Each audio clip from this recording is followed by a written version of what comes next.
Good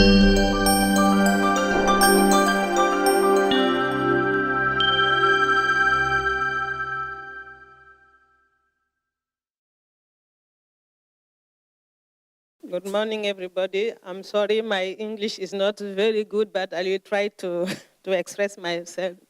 Okay. And today I have to present a topic about taboo and purity of water and anthropological approach. In this presentation, I will not focus only about African context. It is a kind of general presentation about taboo and purity of water. Because as we know, the water is very important for life. No water, generally we say no water, no life. But we know also that sometimes water can pose some difficulties, some disease, and some death. In my presentation, I will focus about this point, the aim of the presentation, definition of taboo and purity, importance of water in human civilization, importance of water in religion, and difficulties in valorization by production of sanitation. And it will not so long, but I will discuss about some difficult about the valorization of specifically grey water in the Amelia project that we manage with 2IV and Hokkaido University managed in Burkina Faso. The aim of the presentation is to show that the management of water resources, particularly in the domain of sanitation, is a problem of perception of water. At the beginning, I said that water is life, water is important for all of the civilization. But sometimes, to discuss about water, we don't discuss, when we speak about water, we don't speak about the same water. For some people, water, when we speak about water, water is the most important thing is the purity of water. For the other, when we are a scientist, it is a biologic property, clean water. And sometimes it is not the same acception. And because it is not the same acception, it is a problem of perception. And in my presentation, I will focus about taboo of water and purity of water, particularly on the definitions of these two words. I don't invent something. In the dictionary, according to the Encyclopedia Britannica, taboo is spelled taboo, and Tugan taboo. It is a Polynesian word, and the prohibition of an action based on the belief such behavior is either too sacred and consecrate or too dangerous and accused for ordinary individual to undertake. The term taboo of Polynesian origin and was first noted by Captain James Cook during his visit to Tonga in 1771. He introduced it into the English language after which is achieved widespread currency. And leaves a taste of taboo result in purification ritual to return to a profane. At the beginning, taboo is a Polynesian word, but in many cultures in the world, we use the taboo to speak about something who is forbidden. And if you want to change this situation, you need to have a ritual, a kind of ritual of purification.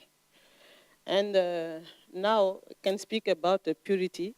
As recall Douglas, Mary Douglas is a famous anthropologist who work about the notion of purity of taboo. And it says that the word purity is far from clear meaning. You can use it anyhow. Only the context and the knowledge share implicitly give it a specific meaning. As I say, for the scientists, when we say the water is pure, maybe it is a specific chemical property of water. For in the religion, for example, when we say the water is pure, it is not the same consideration. It is the water that you can use to wash yourself, to have a possibility to be, for example, a new person. And in many religions, purity is associated with sexual abstinence before marriage. When you take in Hinduism and Hinduism, the purity is associated with caste. The Brahmins, they do not touch nothing unclean throughout their days, and clean as layer dead animal, sewage, household garbage. These tasks are for Dalit, untouchables, as opposed to the secular social ladder in India. For example, in this consideration, Brahman is considered as the high class of in the Indian society, but the Dalit as the low class, and they are obliged to make a city clean, and sometimes we can see that it is a problem because if you have a kind of assignation of role, sometimes people who must do this activity don't do it at every time. It is a job, but sometimes it is not possible for them. And we can see the same comparison with women. In many cultures, generally because women have menstrual blood, she is considered as an archetype of empower something which is not pure.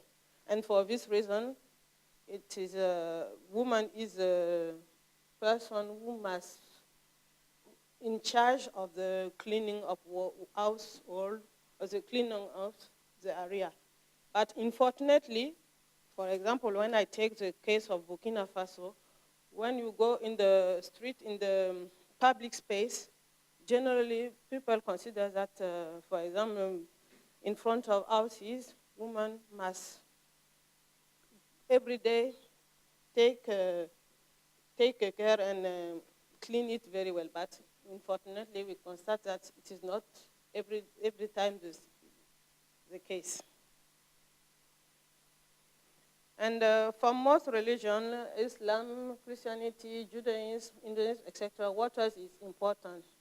It is used for ritual of purification before praying, before cooking some meals, before burying, or to give a name for newborn. And in many African cultures, when one is soiled, to return at a state of purity is not correlated to use of the soap, but to use of water in certain type of plants or fruits. And in the anthropological aspect, for example, we have one anthropologist whose name is Thomas. He studies the death ritual in some African society.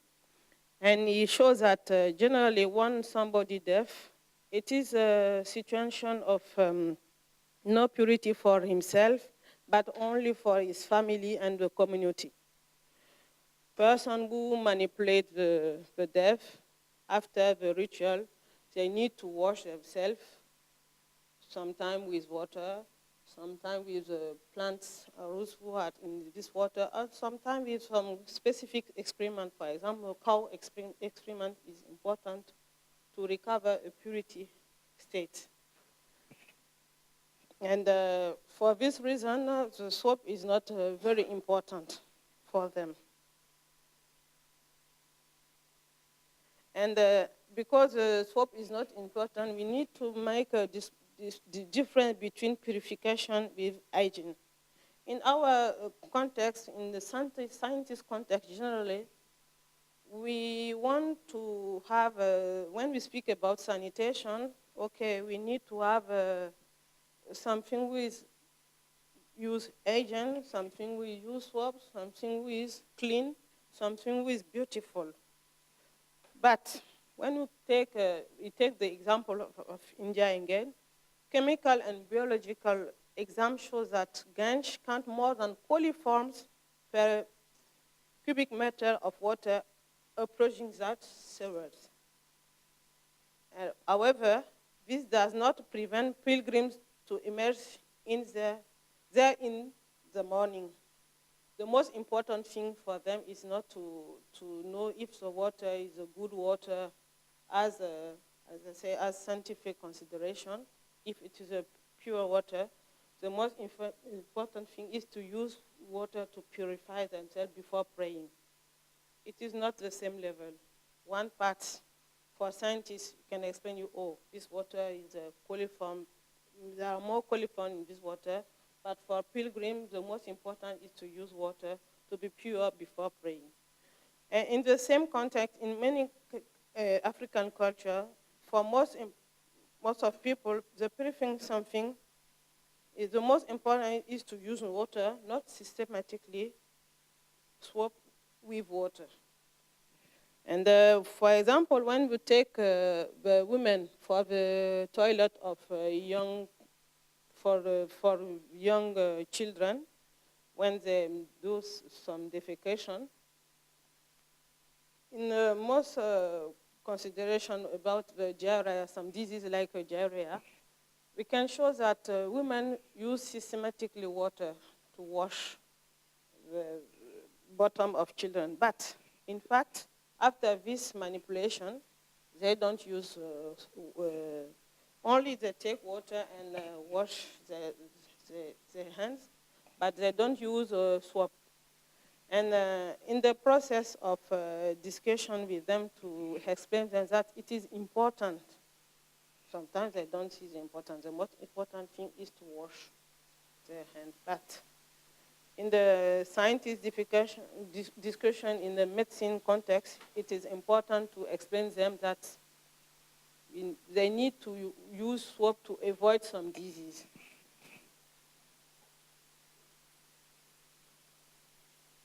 And now, if we consider the case of Amelia project, in Amelia project, the aim is to reuse, for example, gray water without sanitation, sanitary risk. That suppose that people have to pay attention at agent.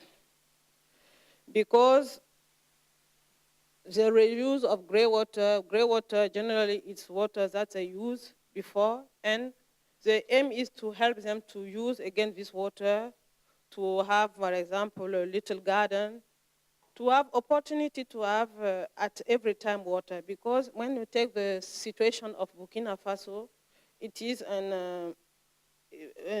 in South Africa, a country we didn't have enough water.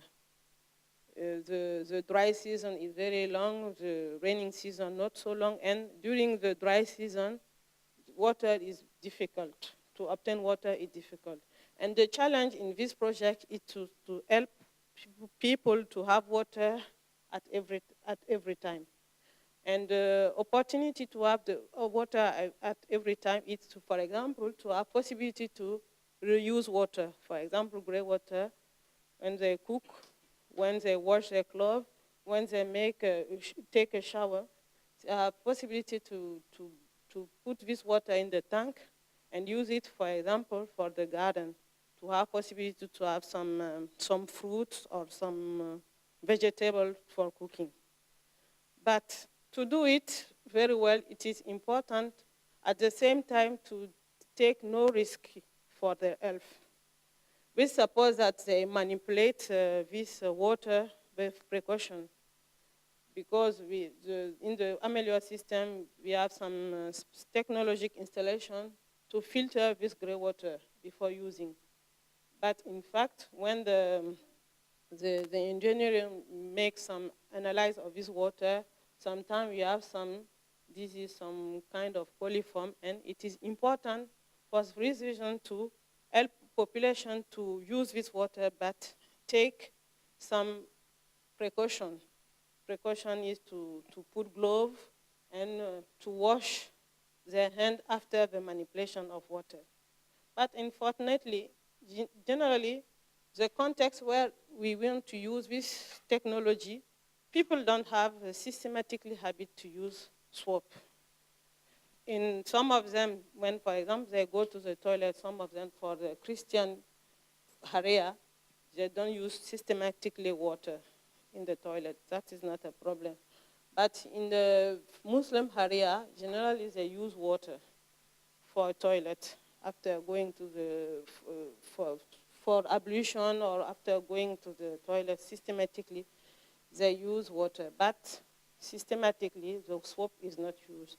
And the challenge is to help them to know that, okay, it is important to use water for every day. It is important to use water for purification ritual before praying, but it is also, and maybe more important, to use some specific medicine, swap or the other, to make a kind of disinfection in the aim to avoid some disease. And for this reason,